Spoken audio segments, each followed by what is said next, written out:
Здравствуйте, в эфире новости спорта, в студии Саргалана Захарова. Футболисты Оренбурга сыграли в ничью с Тульским Арсеналом со счетом 1-1 в матче 26-го тура российской премьер-лиги. Встреча состоялась в Оренбурге. В составе хозяев гол забил Рикардо Алвеш. У гостей отличился Лука Джорджевич. Для Алвеша забитый мяч стал первым в составе Оренбурга.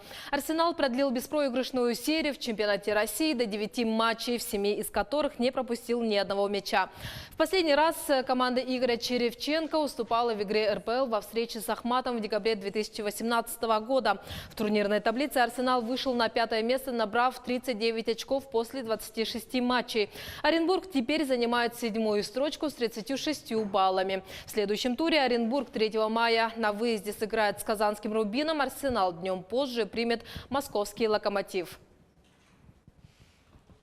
Другой ничейный результат показали «Спартак» и «Рубин». Встреча в Москве завершилась также со счетом 1-1. Казанский клуб отыгрался на 88-й минуте. В составе хозяев забитым мячом отметился Фернандо на 23-й минуте. Ответный гол забил Егор Сорокин, который, выступая на позиции центрального защитника, является лучшим бомбардиром «Рубина» в текущем сезоне с 6 голами.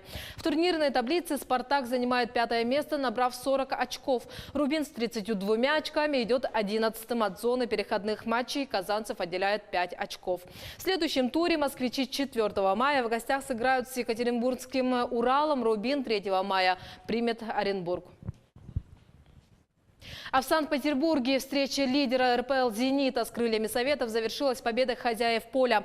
Счет 4-2. Нападающий «Зенита» Сердар Азмон на 9-й минуте открыл счет в матче, а на 30-й минуте оформил дубль, забив свой 12-й гол в текущем сезоне.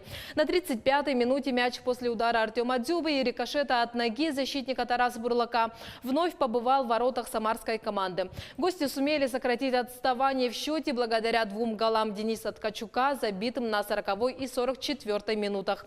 Результат первого тайма продержался почти до самого окончания игры, когда Игорь Смольников в компенсированное время установил окончательный счет матча.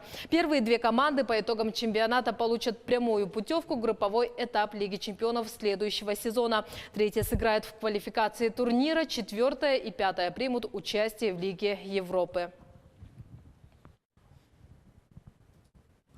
Сильнейшие маджины России оспорили чемпионские титулы. В минувшие выходные прошел чемпионат России по масс-рестлингу. Новые имена, открытие и подтверждение лидерства якутской сборной. Все золото в легких весах среди мужчин завоевали спортсмены из нашей республики. В 60 килограммах победителем стал Василий Андровцев. В 70 золото досталось Сергею Константинову. В тяжелых весах якутские маджины удостоились первого места только в 105 килограммах. Золотую медаль в копилку принес Дмитрий Попов. 80 сильнейшим оказался Айсен Атастыров, который на турнире выступал за Аланию. В категории 90 килограммов впервые за 11-летнюю карьеру в этом виде спорта удостоился представитель Москвы Роман Искендеров. В супертяжелом весе до 125 килограммов триумфатором стал Роман Калинин из Тверской области, а в 125+ Виктор Калибабчук из Смоленска. Среди женщин сильнее оказались якутянка Наталья Черноградская, Виктория Яковенко из Москвы, Махинур Абдузаирова, представляющая Московскую область, еще одна спортсменка из Якутии Екатерина Белолюбская и свердловская спортсменка Светлана Тихонова.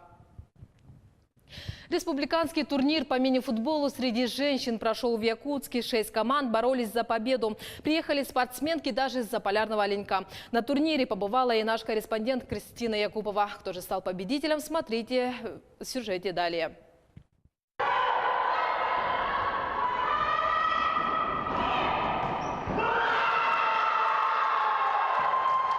Жестокая борьба, накал эмоций – все как у мужчин. Теперь и женские сборные могут показать мастерство в республиканском турнире по мини-футболу.